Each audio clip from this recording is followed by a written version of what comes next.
Associate Transport Minister Genter says she'd personally be comfortable with random roadside saliva testing for drug drivers, but the efficiency and accuracy of those tests need to be assessed. At the moment, police can conduct an impairment test if they have reason to believe the driver is on drugs. That includes examining their eyes and testing their balance. Failure can mean a blood test follows.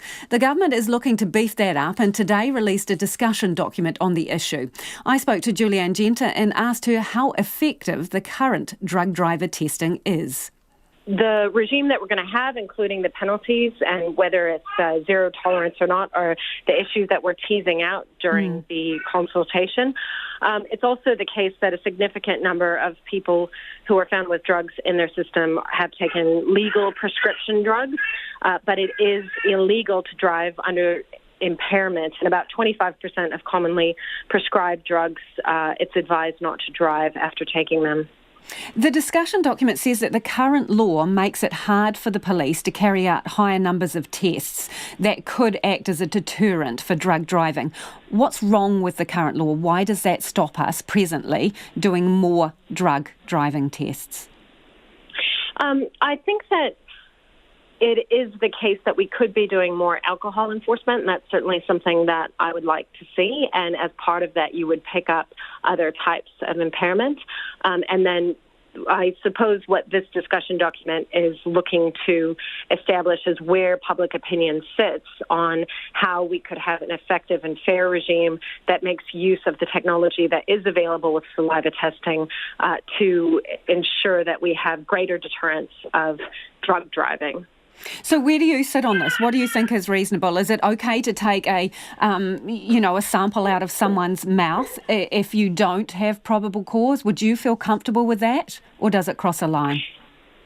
I've always said that no one should be impaired, whether by alcohol, medication, or recreational drugs, if they're going to be behind the wheel. It is a very serious undertaking to be driving a motor vehicle, and you can pose a significant risk to yourself and others if you're impaired. And that's one of the reasons why I think we need to look at how we can give police more tools, like saliva testing, to help enforce our drug driving laws that already exist.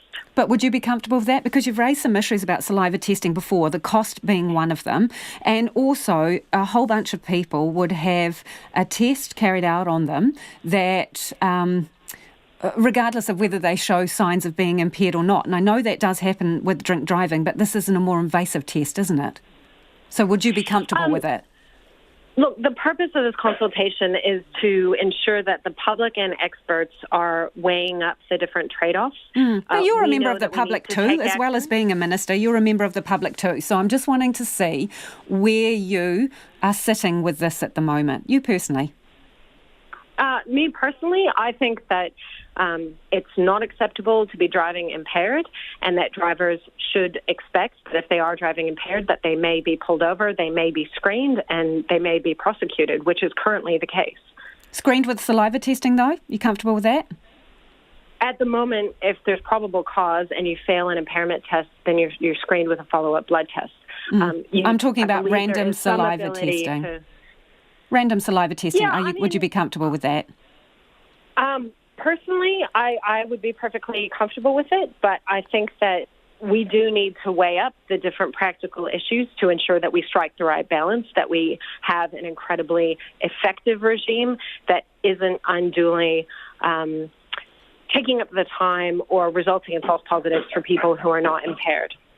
So obviously we've got a referendum on legalising cannabis coming up at the next election. Does it make it, more urgent to get this sorted, and what is the time frame?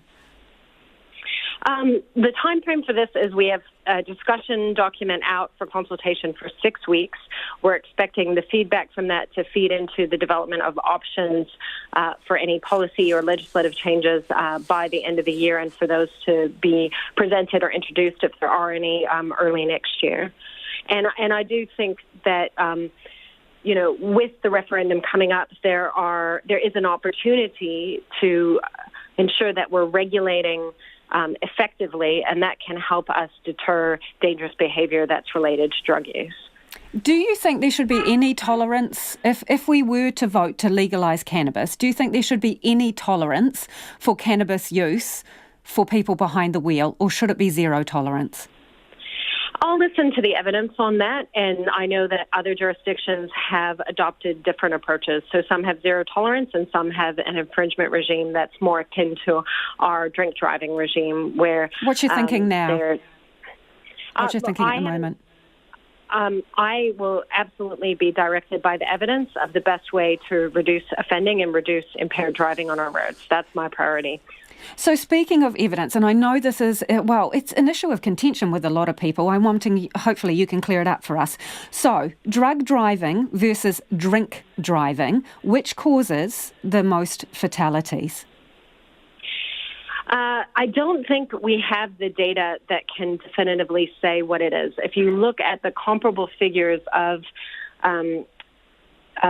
drivers who were involved in a fatality, who were tested afterwards, there were more that had the presence of alcohol than had the presence of anything that we would describe as drugs.